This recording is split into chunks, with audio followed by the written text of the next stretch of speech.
Good afternoon, guys. I hope everybody is good. After the poll this week, this was the subject that you all wanted more than anything. Looking at some goal setting for success, how we can help you navigate your fitness journey, and how we can obviously reach your full fitness potential. There are quite a few things to go through on this, and there will be some stuff sent out on email, so like a tracking form, so that we can, monitor whatever our goals are, whether it be fitness, nutrition, weight loss, running that first marathon or that first 5k, 10k, whatever it is, and that way we can keep an eye on it like 3-6 months from now. So let me just start the slideshow and we'll go from there. So as I said, goal setting for success. Step-by-step approach to set, track and achieve your fitness goals for 3-6 months, and then anything past that point. So firstly, why it matters. I've found that goal setting over the last couple of years has been one of the reasons why my business has managed to grow. By having a plan set out and by making sure that we're aiming towards getting certain goals and achieving them, just means that we put a bit of a time scale on it. It gives us purpose and direction. It keeps us motivated. So sometimes it might be you've got a wedding coming up, or you've got 3 months till your birthday or whatever. So it just helps increase with the motivation and focus of whatever you've got. Provides a sense of accomplishment when progress is measured. So when you actually hit your goals, you feel like you've achieved a lot more. So if you just say, well, I don't really know what I want to achieve, I just want to lose a bit of weight, there's no sort of definitive finish time or anything like that. So we have to measure our progress to make sure that we're getting towards our goals, basically. And then having a plan increases consistency and commitment. So by having a plan and, by telling me your plan and us working together, we can find an approach that works for you, that isn't too strenuous. And because it's only 3 to 6 months, it's quite an easy time frame to stay committed. So if we say something like 3 years from now, you're going to keep putting it off. Think back to when you went to school and you had like coursework that was then needed to be handed in by the end of the year. Probably 2 weeks before, unless you was quite good. 2 weeks before you finished, you'd be rushing through to get it done, and like myself, probably struggling to get everything done and probably not getting your targets that you could have achieved if you'd have applied yourself. So having a plan for a shorter term is probably better because we know that we're not thinking too far in the future. Okay, so there's types of fitness goals that we can look at. Obviously, we can look a bit further. We can look at nutrition goals, which will tie in with fitness goals, and then we can also look at other goals. Can even look at monetary goals like money, saving money, and stuff like that. But if we start with like the fitness goals and the nutrition, that's probably what we're going to aim for most. But there are going to be some add-ons from there, maybe further down the line when we're looking at a lifestyle approach. So performance goals. So this can be improving your strength, your endurance, flexibility even. But for you online clients and for my fitness clients, strength goals could be like PBing on deadlifts, setting yourself a goal of doing maybe 5 chin-ups, 10 push-ups. And the endurance could be, completing a HYROX in a certain time, or saying I want to run my 5k or something like that. Outcome goals, obviously going on to a bit of nutrition, and what a lot of you will set out to achieve more than probably the performance goals is a measurable results. So like want to lose 10 kilo, want to drop 3 stone. Um, and again, even though I predominantly train people who want weight loss, it could be to increase your muscle mass by like 5%. Or, size 10, you want to be a size 10 and you're normally a size 16 or something like that. So different outcome goals which can be measured with statistics. And then process goals. So this can be like behavioural changes or habit changes. So like making sure that you stick to 2 sessions a week, or you meal prep for 6 days a week, or even you manage to get 7-8 hours sleep a night. So Process goals are just stuff that we can just continually do. We do talk about habits and stuff like that anyway, so this could be something that can tie in with that. So especially when it comes to, again, maybe drinking 3 litres of water a day. So they're all different ones that we can look at. What I'll do when, what you'll receive when I send the tracker through is you will receive sort of some ideas of what performance goals can be, outcome goals, process goals, and like even some non-fitness goals and stuff like that. So we've done it in the past with Habit Tracker, but I think if we go a bit more in depth now, set this out from the start and have a plan in place so that you can monitor it a bit better, then it's going to help. So when we're picking our goals, I would suggest probably 2 to 3 goals maximum. We need to make sure that they follow the SMART principle. Now, the SMART principle you might have done in like secondary school or college. Might have been a long time for a few of us, that's myself included. But all the sorry, dog's barking. So all the goals we set out to achieve, they've got to be specific, they've got to be measurable, achievable, relevant, and also time bound. So obviously we're looking at the time frame and stuff like that. So let's use a 5k as an example. I want to run a 5k. That's specific. How are we going to measure that? It's like we will run a 5k in a certain time frame. So for some people it could just be running a 5k, but if you say, right, I want to run a 5k in under a certain amount of time, then great.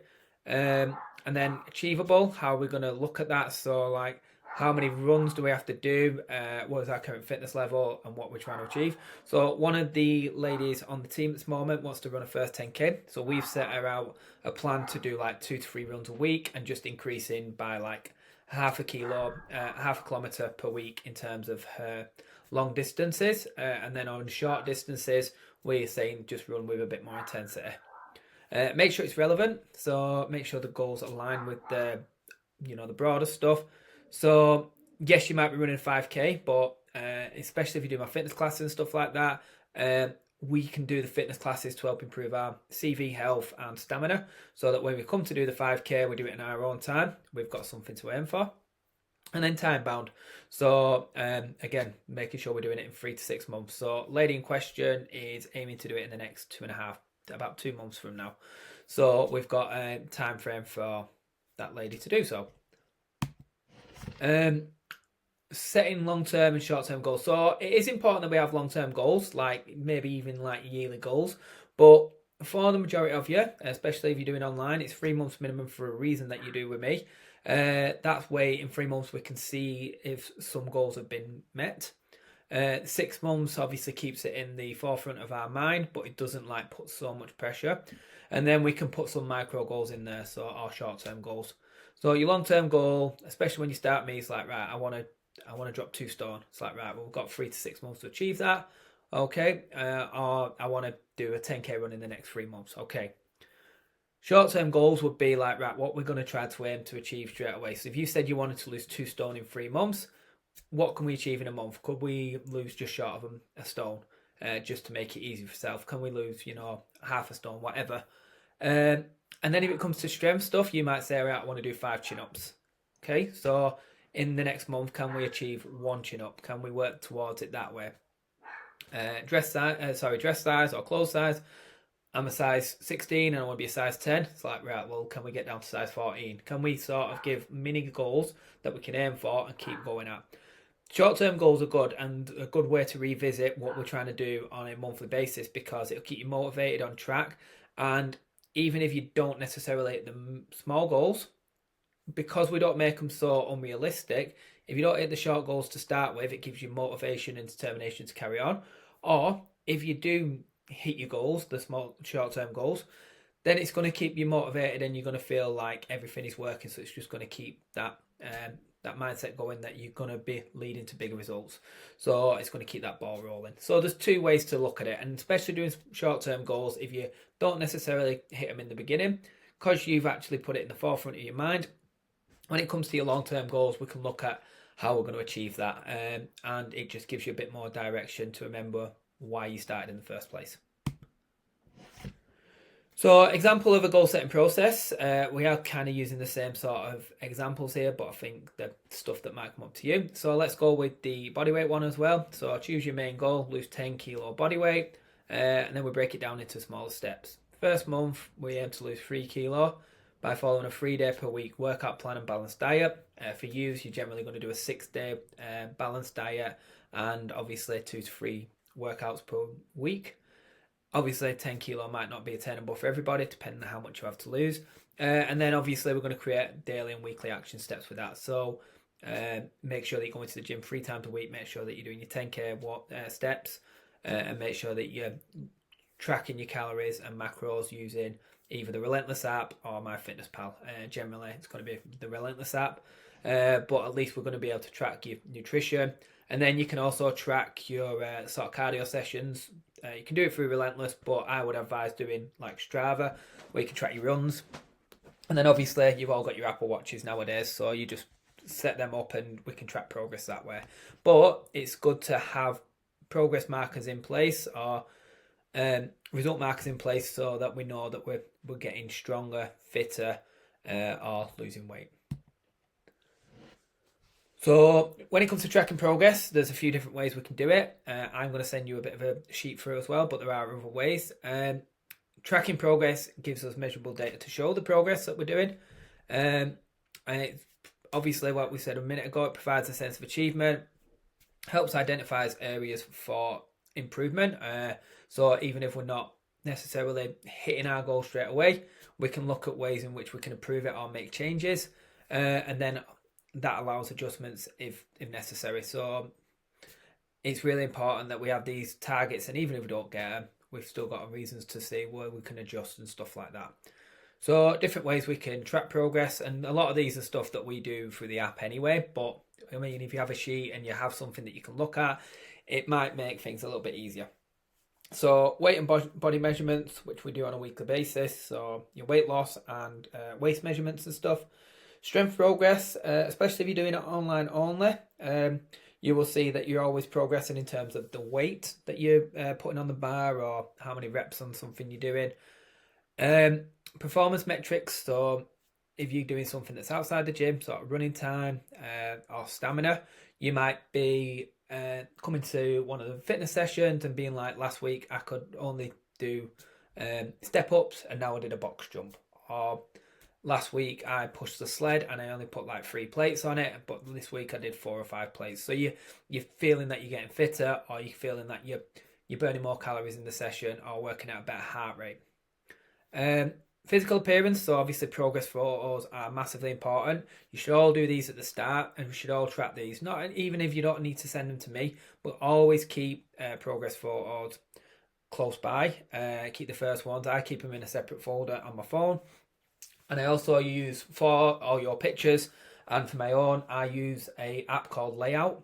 So if you use the app called Layout, basically you can put pictures together. You do on most things, but Layout's pretty decent. You put your before picture and after picture and see where you're making changes. Track your workouts. A lot of you do this already, but like log the type of workout you did, the duration, the intensity, even how it felt. And then you can always look back, because everything's saved on the app. You can always look back at all your cardio sessions. You can look back at your previous check-ins. You can look at your previous weights by doing the weight tracker if you do the online stuff. So tracking your stuff and also logging it is really important instead of just going for it. And then nutrition tracking. So like you can use MyFitnessPal to track your calories and macros. If you use the app and I do full nutrition, there is no harm in trying to get used to things yourself, like through MyFitnessPal and stuff like that. So motivation is important when you're doing your goal setting and stuff like that. So a few different ways we can stay motivated. Create a support system. So what's probably a good idea? I'm going to send this through to you today, and we will repeat I'll send the presentation out in a couple of months or whatever. Use the support system we've got. So the community group, even though you don't necessarily all know each other, honestly, if you can talk in that group, and keep each other motivated, you have no idea how much help you could provide some person just with a friendly, positive, comment or whatever, or just speak out loud. Tell somebody what you're doing. You know, nobody's going to think you're silly. Everybody's literally doing the same thing. You're all trying to get the same goals, and we're all a team. So using that support system is really important. If you don't want to use the support system, we've got the Relentless Community, which will get busier and busier. Then you can also create your own little support system. So, you know, people you train with, friends and stuff like that. Just people who are going to give you the motivation. It could be partners, whatever. Celebrate small wins. So you'll probably see sometimes, like when you're doing really well with me, I will implore you to go and have like a meal off plan, or go and have a drink or something like that. Just something that gives you a little bit of reward for the hard work you're doing so far. Because if you do that, it means that you're actually giving yourself a bit of a break and a little bit of self reward. Just that, I don't think that's the right saying, but you're giving yourself a little reward because you're the one that's worked hard to where you've got. Something we do anyway, vary your routine. So avoid boredom by trying new workouts. So I always tell you to try and update your program like once a month, or you know, every 2 months. And then obviously with the nutrition, we try and change that so it doesn't get boring and mean that you're going to go off plan with your training or miss sessions, or with your nutrition you're going to go off plan because you're just sick of the same meals. Visual reminders. So this is something I think is really important. So if you've got an office space, or you know, you've got your own desk, or you want to use your fridge, whatever it is, put your goals somewhere where you can see them. So even on your phone, you can put them in your notes and just have a reminder. I used to basically put a reminder out every Monday morning to read my goals. I'd read them and that remind me of what I'm doing that week. It really helps. Positive self-talk's important. So giving yourself like positive words, like just somebody said to me once that one of the things she wanted to do with her habits was say something positive to herself every day. And by giving yourself one positive thought each day, you're giving it that positive mindset instead of telling yourself something negative like, I don't know, oh, I feel fat today, or I'm well unfit, or, you know, oh, I'm so weak. If you start saying all that language to yourself all the time, you're never, ever gonna, you know, be motivated to do as much. But once you start to give yourself positive self-talk, you're just giving yourself a complete different mindset approach and stuff like that. You can motivate yourself to be more confident, to be more, you know, in love with yourself and stuff like that. It's very cheesy, but it's definitely true. So I definitely implore doing like positive self-talk and stuff like that. Overcoming setbacks. So you're not always going to get it right. You're not always going to get the nutrition right. You're not always going to train well. You're not always going to train every session. You're going to fail in terms of meals, especially if you're a female and it's time of the month and you know you have all these cravings and stuff like that. There's always going to be setbacks. It could be drink, you know, other people, peer pressure. So the normal, everybody will fail on this journey. If you smashed everything, you wouldn't learn anything. So it's fine to have setbacks. We just got to just make sure that we just allow it. Make sure that we're opening up about our challenges and setbacks, and then just saying, right, what can I do to control this from now? What can I make sure I avoid next time? Because there are going to be challenges, there are going to be temporary things that affect your, you know, your training or your food or whatever, and that's fine. It's just making sure that we have more better days than bad days. Oh, I don't want to call it a bad day, but you know, where things don't go to plan.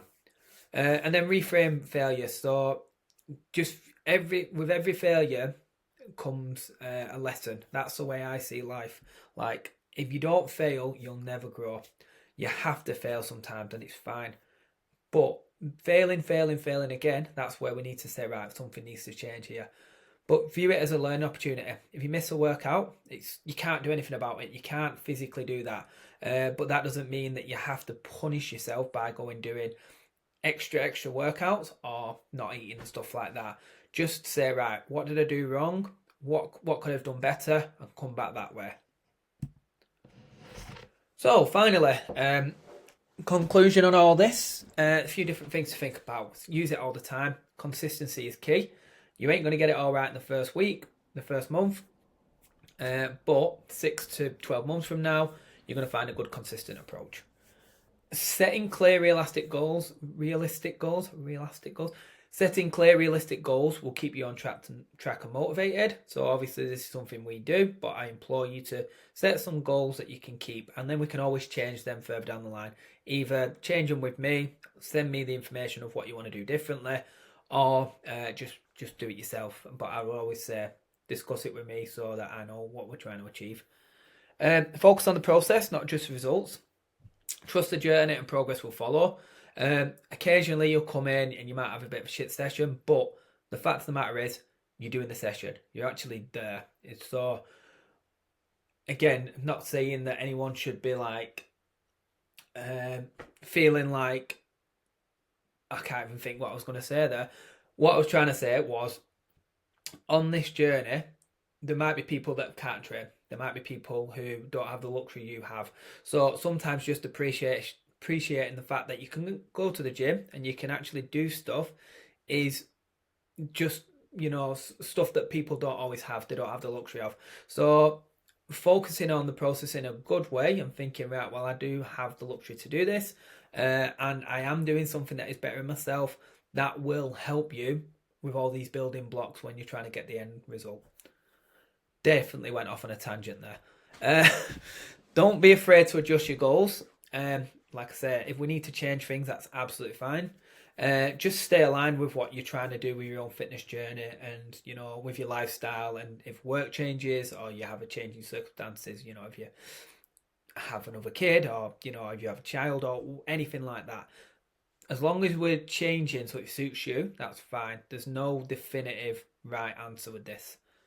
Encourage action. So action speaks louder than words.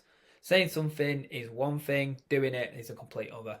So make sure that if you say you're going to do something, you commit to it. Naturally, setbacks, failures, fine. But as long as we're taking action, we're trying to do stuff, that's all we can do. We can only try to be better by doing and not just saying. If you don't track your workouts and your nutrition at the moment, then that's something we can definitely start doing. We don't necessarily have to track everything, but certain things that are important to us, we can start to track. And then finally, commit to staying consistent. Remember that small steps lead to big results. So this goes on to our habit mindset, that if you improve 1% per day, then over a year, you're going to improve by like 37.5% more. So you're going to be so much further along your journey if you do so. So little small steps lead to big results. We don't have to necessarily focus on the big result. We just have to focus on putting one foot in front of the other. The best analogy I use of that is, if you're going to run a full marathon, you have to start with the first 1K. You don't go and run the full 26 miles. You have to do it bit by bit. Them small steps will lead to the big result, even though it feels like it's so far away. So hopefully you've got something from this presentation. Yes, it's something you have to do extra, but if you can do this, or you can spend a bit of time, like 10-15 minutes a week, looking at your goals, retracking, giving yourself plans for that week, it just makes everything a little bit easier in the long run. I know you're all busy people, so just try your best to get involved with setting some goals, because you're paying money to do a service. So best way to get everything out of the service is to give yourself plans. I'm naturally able to speak to you in person or on the phone quite regular, but I'm not with you the other 140 odd hours a week. So just spending a bit of time to set your goals is really, really going to help you. And again, we can change these goals whenever you need to. I update my goals regularly. It keeps everything fresh. Some ideas fall off the wayside. Some ideas we go with, but it's definitely helped me progress, and it can do the exact same for you, for your fitness journey, for your nutrition journey, and also for lifestyle options and stuff like that.